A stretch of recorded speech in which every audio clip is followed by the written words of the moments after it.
reached Terry Hicks. Leave a message. I'll call you back as soon as I can. At the tone, please record your message. When you've finished recording, you may hang up or press 1 for more options. To leave a callback number, press 5. Hey Tara, it's your brother Sean. I was calling back to see if you had Mom's number.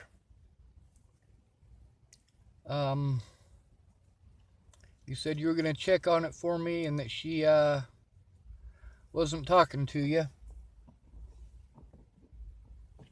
Kind of expect that out of her. You either do what she wants when she wants, or she treats you like shit, or neglects you, or me. That's the thing about Mom. All 4 of us have been locked up for things that she's done. I don't expect her to do the right thing. I really don't. She doesn't give a fuck about her kids. She gives a fuck about money. And I'm pretty sure she's got Munchausen by proxy. I was sick when I lived with Mom. You were sick when you lived with Mom. Michael was sick when he lived with Mom. Eric was sick when he lived with Mom. I wasn't sick at the other places that I lived. I'm pretty sure Mom was keeping us sick.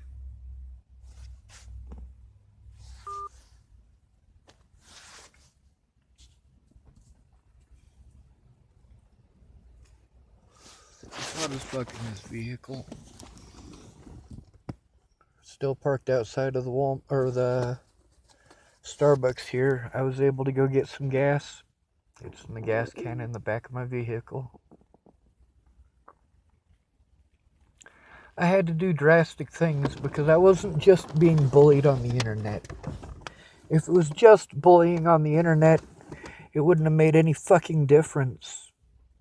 It was bullying in real life, assault in real life, harassment in real life,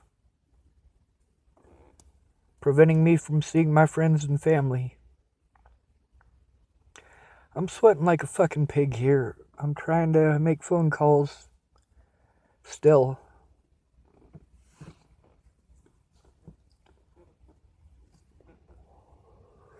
Jeff Ritter, he was supposed to be helping me get a lawyer. There's hundreds of videos on my YouTube now. Hundreds. I'm still speaking out. Christy, she was going to help me. She lives in Buffalo. She had heart issues, so she couldn't help.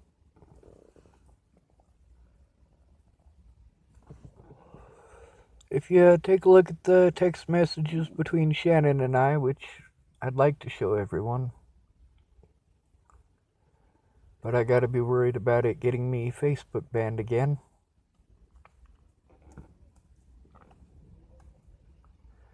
The things that she said that she would do if I was there, she didn't do when I was there.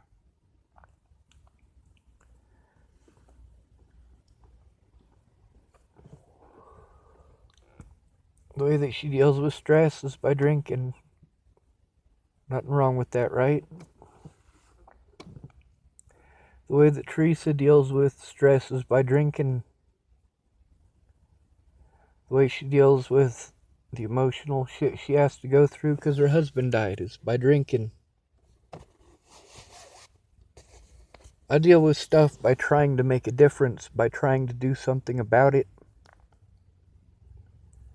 Well, people who deal with it by drinking, and people who deal with it by taking meth, and people who deal with it by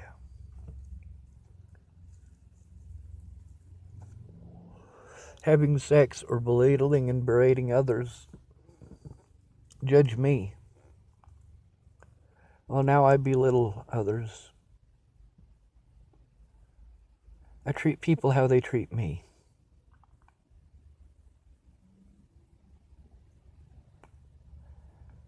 What Candace did was so fucking wrong. Just like with Lana and Amanda, it's not what they did, it's how they went about it.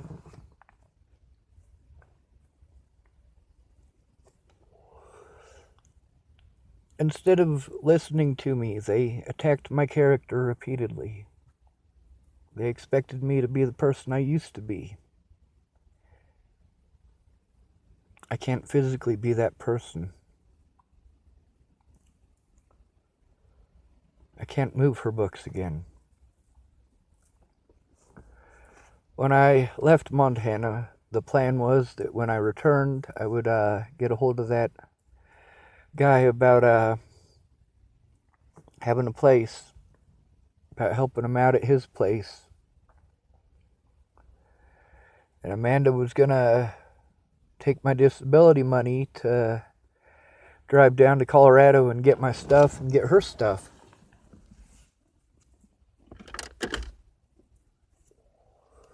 So I'd be paying to move both of our things. She calls me selfish.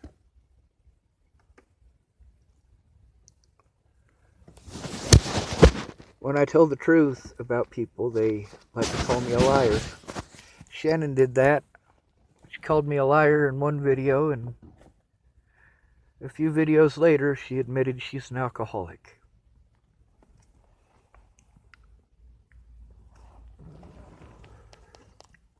See, that's the thing, is that Shannon's not a bad person. She didn't like being checked on the internet.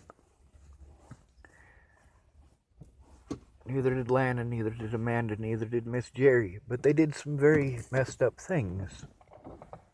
Shannon had her heart in the right place. Lana had her heart in the right place until I wouldn't have sex with her. Until I wouldn't buy a vehicle that I didn't have the money for. See, I had everything that I needed up there at Lana and Amanda's. Her snapping at me over things that I had no control over. That shut me down. All of those resources that I had access to without access to my Facebook, that made no difference. I needed someone to go in with me. When you go in to see a lawyer, a public pretender anyway, you need to record it. You need to record it. Especially if you're homeless. Darren O'Connor and I, for years, were trying to get people's statements recorded. He's able to do that now. He got Mariah Johnson to make a recording about what it's like to be homeless. A lot of times when the news goes and talks to a homeless person, they go find the filthiest, nastiest alcoholic holding a sign. They don't talk to people like me. People who know what's going on. People who didn't just live it, but they studied it to try to understand why people do these things.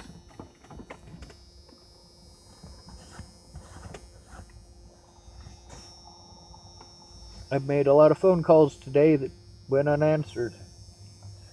People didn't answer their phone calls, trying to get a hold of my mother. I got to try to get a hold of her through my sister because I don't have my mother's number. I'm going to make a video about all the people who told me they'd make a statement and never did.